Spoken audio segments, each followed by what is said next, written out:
Hi, it's Michael Lyons from Recovery Systems. With me today is Santiago Brand from MindLab Applied Neurosciences. So we got together recently to look at measuring recovery from a neuroscience and neurofeedback point of view. Before we get on to that, I'd like to just share a little bit about why this is of interest to us at Recovery Systems. First of all, we have three aspects of our business. One is athlete recovery. That's everybody from weekend warriors through to professional athletes. Healthy aging, both mind and body, because of course, as we potentially live longer, brain health is a critical factor to having a quality of life as we age. So maintaining that and measuring it is very important. And thirdly, it's the management of chronic pain and long-term illnesses. So in that regard, here are some of the practitioners that we work with across a whole lot of different fields, from vascular to oncology to the rehab sector, and of course, most recently with MindLab to measure brain health, measure and improve brain health. So Santiago, I wondered if you would mind introducing MindLab. Yeah, well, thank you for the invitation, Michael. MindLab Applied Neuroscience is a center where we specialize in brain training and brain assessment, and we use state-of-the-art technology to do that. We mainly focus on three aspects, and we'll talk about those in a minute. But we train the brain from two perspectives. The people who will have conditions such as depression or PTSD, people who consult with us for stress and anxiety, ADHD. That's a big thing right now, isn't it? Yeah. So everyone's experiencing stress because of COVID and the restrictions that we have. Yeah, absolutely. Yeah. And sleep is a big one. So people's sleep, it's changing for the worse. Yep. They're getting into bad habits because of the stress and the anxiety. Yeah. And we can train the brain to change all that, right. to optimize all that. Now, ADHD is a common one, attention deficit hyperactivity disorder. We've worked with epilepsy, migraines, obviously peak performance, which is the other realm, the other dimension that we work. And as I was talking, sleep. So we would have people with conditions and symptoms who want to get better or want to prevent those conditions in the first place. Yeah. But we also work with training the brain for peak performance. Right. And peak performance will include professional athletes or weekend warriors. It will include TV personalities, musicians, anybody whose work involves competitiveness and to perform at a specific level. We can train the brain for that. I think the best example is Tony Robbins. Tony Robbins recently talked about how he did neurofeedback brain training, and that helped catapult even more his career. So he's trained his brain to get more of an edge into his public speaking and his and all his businesses. And he credits neurofeedback with helping him do that.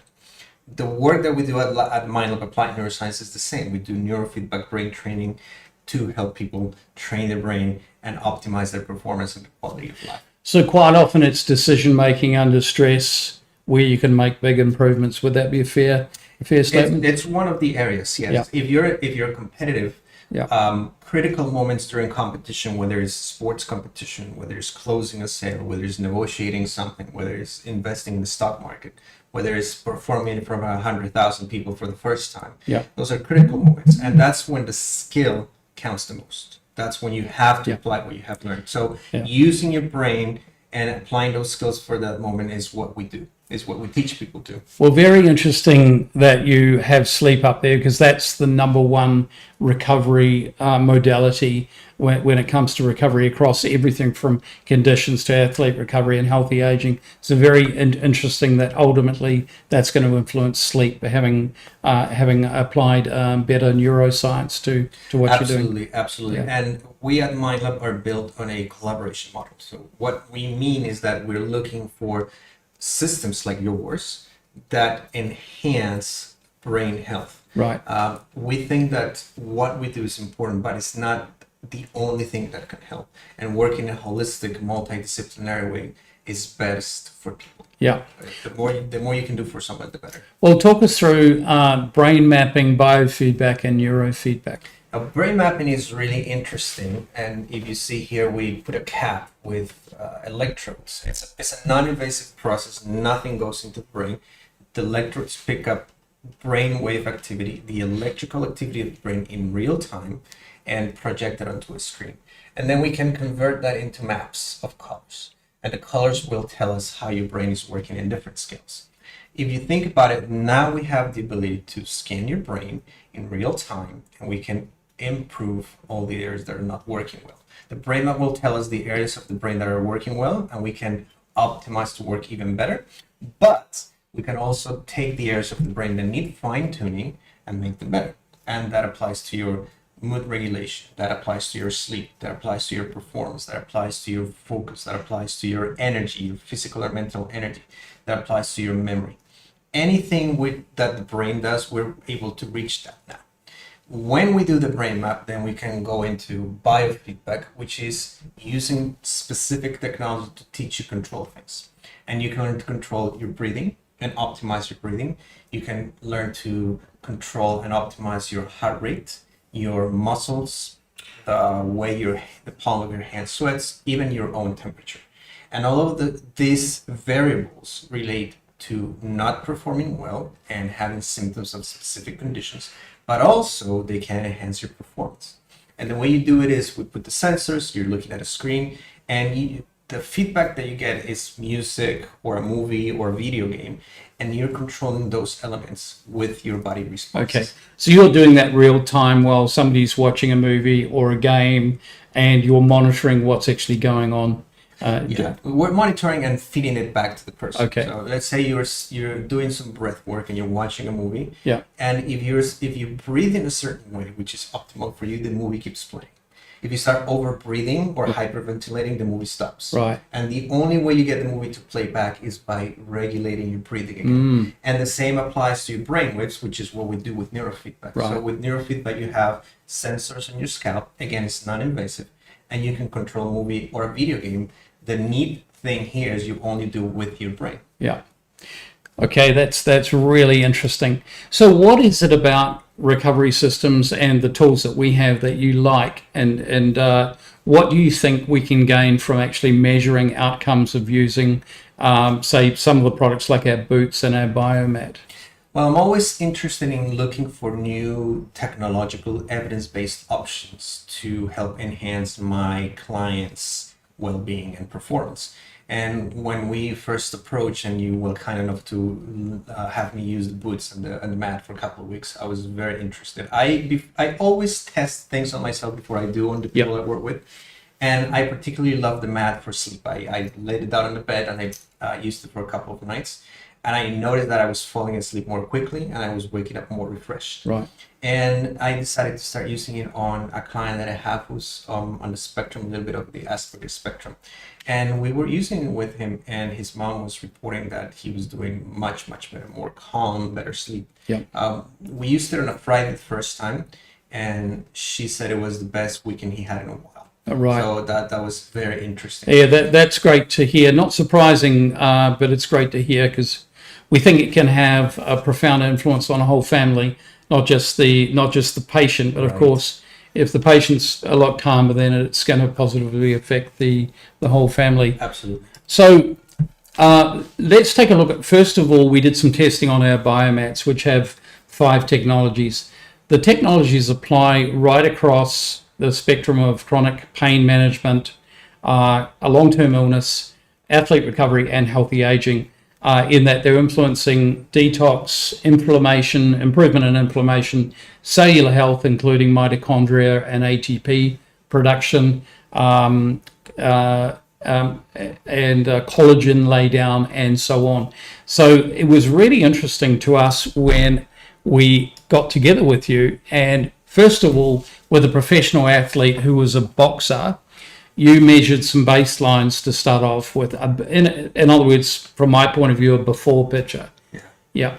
Okay, so let's go on and take a look at some of the numbers that you recorded. In fact, he was wearing the same apparatus that you just described, the headset, and plus you had some some equipment on him measuring biodata. Can you describe what that was? Yeah, absolutely. So what we're measuring with the cap is the brainwave activity. Yep. We want to see what the brain is doing in real time.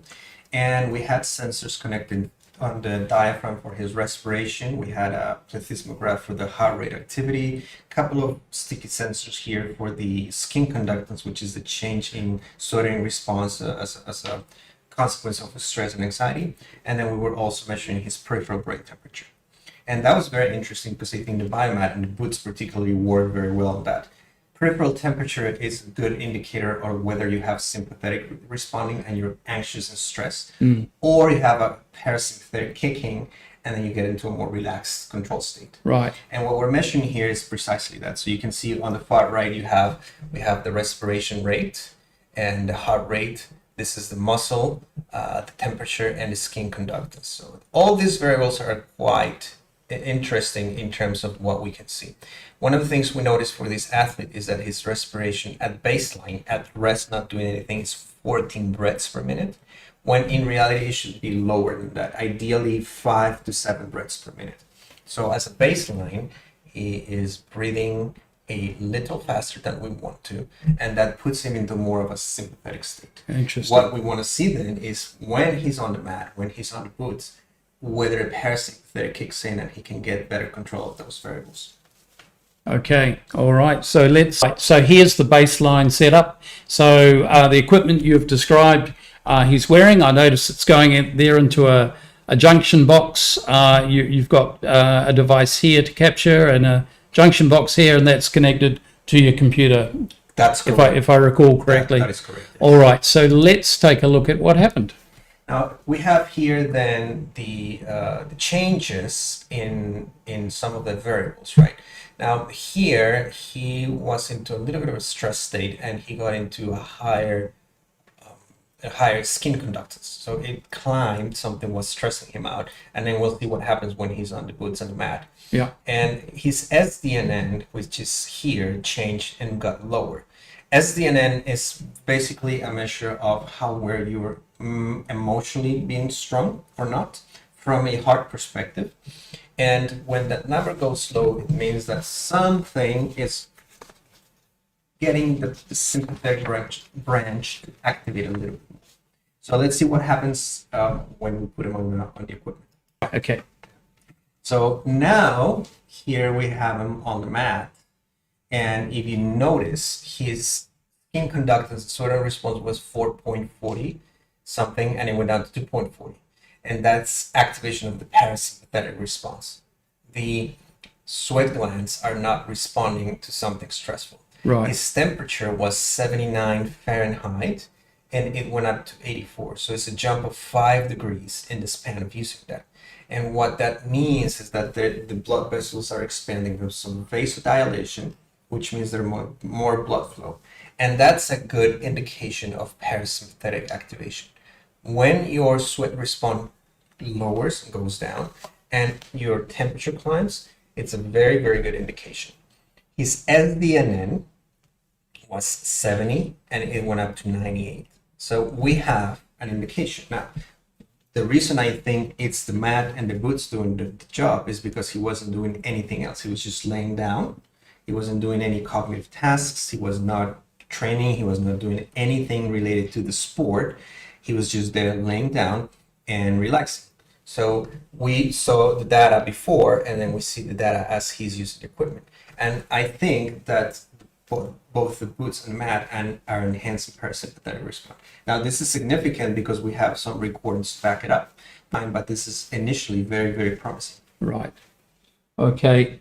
So let's take a look. So this was the setup with the boots. By the way, he's still lying on the mat, but the mat is disconnected, so there's no bio benefits of actually being on the mat because it's not plugged in. So same type of setup as before. So let's move on and have a look at what was happening with the brain and what you picked up on the brain. Right, so here we have brain activity, and we always record a baseline for the eyes open and the eyes closed. And the baseline means no activity. The athlete is lying there, first with the eyes open, and he's staring at the roof. And there may be some thoughts going on, but he's not engaged into anything in particular. You know, thoughts come and go. Sometimes he may empty his mind. Sometimes he may be thinking about what's for lunch, etc., etc. But nothing specific. And the eyes closed is the same thing. No activity. He's just sitting there with the eyes closed. And I took particular interest in the eyes closed because if there's something that affects athletes, is sleep. A lot of athletes, they don't report it, or they don't notice it. It's not noticeable to them, or even they don't feel it. But one of the things that suffers the most in athletes is sleep.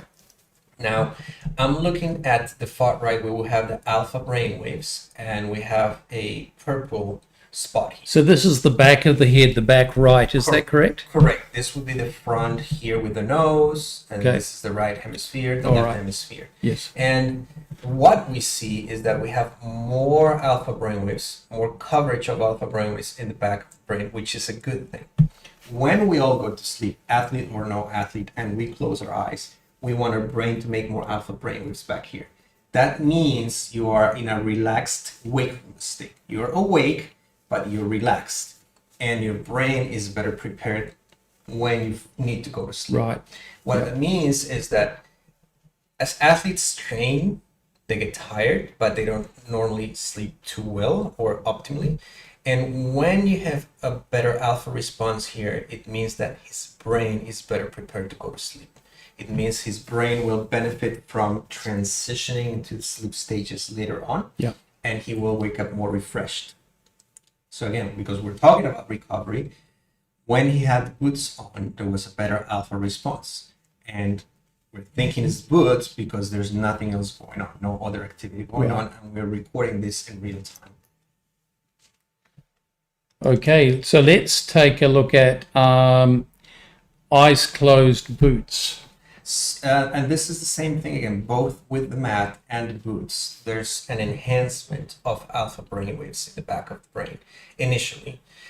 When we close our eyes for a few minutes, we want alpha brainwaves, and then there's a change into theta brainwaves and delta brainwaves, and that's when we transition into sleep. Okay. But the alpha brainwaves are important is because that's what opens the door for optimal sleep. The preparation phase, if you will. Exactly. So I noticed that the red and the purple, the colorations moved more to the left. Is that significant? It's significant in terms of the transition of or the activation of those specific networks. If you notice here, there's more on the right and then more on the left, which means that probably later on the whole posterior region of the brain is going to be manifesting that pattern. And again, it's the activation of the networks. What this means is that as he goes to sleep later on, he will be better able to transition through that. If we don't have, if somebody closes their eyes and there's not a lot of alpha brain waves or no alpha brain waves in the back of the brain, we know it's a problem. Yeah. And that could impact sleep very negatively. Yeah. As you make alpha brain waves, we know your brain is better prepared to sleep better. So using this further enhances what we do. And that's why I love about collaborations with companies such as Recovery Systems, because we can use those systems to further enhance what we do with our training systems at MindLab. Yeah. And that's a great thing. Very good. Okay, eyes open this time. So what are you looking for with eyes open? Is going to be a little bit of a change that the athlete or the patient is a little more conscious. So correct. How would that be? What are you reading here that would be different then? Right. With eyes open, we do most things. We go to work, we study, we practice sports. You know? And so there's more activity in terms of conscious tasks. Reading, writing, doing math, hitting a golf ball, running, whatever we do. Yeah. Okay. Now, my particular interest is this, again, the frontal area. So this is the frontal midline where you would split the brain in two.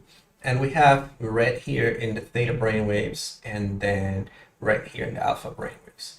That's a region of the brain which we call the anterior cingulate cortex or the anterior cingulate gyrus. And among other things is very important for cognitive flexibility. Cognitive flexibility as in the ability to shift from one thought to another and not get stuck in that thought. Or also the ability to relax and move forward. Now, for an athlete, having too much activity in this area could be quite significant because especially if there comes someone where they make a mistake, they're going to stay dwelling on that mistake. Okay, so for that person in particular, it means that making a mistake causes them to dwell on it and think about it to know it. And this is something that could last for the rest of the day, or it could be there for weeks, even months. Right, right. And Could be a career damaging it- process as well. very much so. Yeah, yeah. Very much so. And a lot of athletes potentially have career-ending situations because of that, because Yeah. they don't have the ability to let go and they get stuck Yeah. in a mistake. Now, in this case, having red is not so good. And the same thing for the back of the head. A lot of alpha and a lot of theta in the back of the head Right. means your brain is just over processing something that should not be over processing. It's overthinking when it should not be doing that. And as we go to the right with the boots, Look at the color change. we see the color change. It's quite dramatic, really, isn't So it? a reduction in red, which is what you pointed out, means better brain function. In this case, with the eyes open, the fewer red spots we have, the better. And we have something here in the beta brain waves, which was a little bit of muscle tension, but a little bit of worrying as well on the right side of the brain. So there's for somebody with this pattern, the tendency is to overthink and overworry. And as they were going into the boots, there's more a parasympathetic kick in. And what is the brain saying? The brain is saying, oh, thank you. I can finally rest and just get rid of this nasty, annoying thoughts that are no good for me. And so we enhance that. Think of it this way. We have somebody doing the brain training while we're in the boots. Yeah. We're targeting the problem from two different perspectives. Interesting. And that's much better than doing either or alone. Right. So again, doing more holistic, multidisciplinary approach is better for the person. And I think that's why the technology integrates so well, which is very, very exciting to see. Yeah, good. That's great. So this is very interesting to me because we've always noticed, and we've had feedback from all of our customers, that beyond about 15 minutes or so, they start to fall asleep. Now we know why. Exactly. Now we know why. And even if their eyes open, looking at their phone, the whole relaxation element means they a lot of them have reported they became quite creative while they were resting on the boots, eyes open on their phone, thinking of ideas, coming up with different creative aspects, accessing that part of their brain better. Yeah, absolutely. Because what we're doing is we're shifting the pattern. Yeah. And the activation of the network. So it's not about getting rid of something so much as we want to shift the pattern to a more positive state. Right. And that's what we're seeing here. Very, very interesting. So let's take a look at, finally, on how to connect with us and also MindLab, because we'll be posting this video, obviously, on our social media. And interestingly enough, we have a way that people can try our product for a couple of weeks. So we call it a try-buy. You can rent our product for 2 weeks, prove to yourself that this is going to work for you. Perhaps you want to connect with MindLab and actually measure a before and after as well, work on the cognitive aspects of either your sport or managing a condition that you might have. So we'd welcome you to connect with us there. So also, you can follow us, of course, on our social media and connect with MindLab here. So, Santiago, any final thoughts? What is your key takeaway to folks out there, whether they're athletes or perhaps somebody with a condition or somebody who has a family member with a condition? Well, my invitation is for people to get their brain assessed and trained. Now, we have technology, non-invasive technology, like the one we use at MindLab and the one you guys use, recovery systems, which is non-invasive but quite helpful. Now, the technology has gotten better into treating conditions and training the brain for optimal peak performance. So this is something that anybody and everybody can do. You don't need to be broken to train your brain and feel better. And you don't necessarily have to be a top athlete to train your brain. Anybody from any walk of life can benefit from training the brain. And you're not only preventing, you're also creating a new version of you, a new happier version of you, which I think is what most people would look for. Yeah, well, look, this is really welcome news, not the least of which the sort of condition we're in with COVID restrictions, the inability to travel, and the stress that all brings. So, Santiago, it's been really great having you on, and also helping to unravel what we actually kind of realized that was the truth. Now we see the evidence through science. So we really appreciate that. So it's Michael Lyons from Recovery Systems Santiago Brand from MindLab signing off for now. Bye-bye.